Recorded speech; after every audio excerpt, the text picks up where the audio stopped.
سچ دی جزا عطا کریں. گال کریں پہ چند سال نہیں گزرے 1.5-2 سال گزرے اوریاں ڈینگیاں مارے تے مطلب اتنے قتل بھی کر چھوڑے انہاں دے جویں ایک قتل کرنا اسد ایک کیڑی کو مکھی کو ماروں تے ساگو افسوس دے ایک جیندے جی کو مار تے انہاں 46 قتل کیتا وات بھی انہاں دے جے کو آکو انہاں دے کوئی بھی افسوس بھی انہاں کو نہیں تھیا بھی ایسے اتنے بندے حافظ قرآن قتل کیتے یا رمضان مبارک دے وچ شہید کیتن. اللہ دا قدرت طاقت میرے رب دے ہاتھ ہر شے دی او دیوارا پھرن تے اج اوے عدالتاں چ ذلیل تھیندے وجن اوے لوگ جڑے انہاں کو سلوٹ مریندے اج انہاں کو چھک چھک کے گڈیاں دے وچ سٹیندے ودن. مقصد سیاست بیان کرنا نہیں اے مقصد ہے کہ جے رب تعالی کہے کو کوئی منصب دے دے نا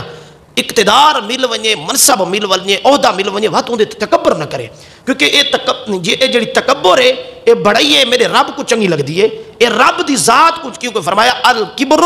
ردائی اے جڑا تکبر ہے نا اے میں رب دی اے چادر ہے تے جڑی میری چادر کو چھکے سی نا میں اس کو برباد کر دے سا. یعنی تکبر میں رب کو ٹھان دے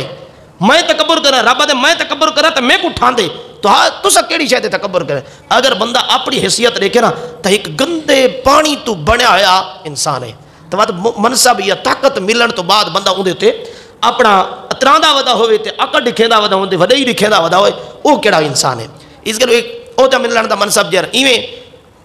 دوجے جڑے تکبر ہوندے کہیں بندے کو اپنے مال و دولت دے ہوتے جہرے بندے کو اپنے مال و دولت دے ہوتے بھی یہ تکبر آونے رب کو او بھی نہیں بھاندا او بھی رب اندے کل مال و دولت بھی ایک ریوار چھک گندے مال و دولت چاند دیوارا وہ ڈینگا مرے سی ابھر سی لیکن کیونکہ اندے چھ بقا تا ہے کہنا بقا میرے رب بھی چھے ہمیشہ راوان علی ذات میرے رب دی ذات ہے تو او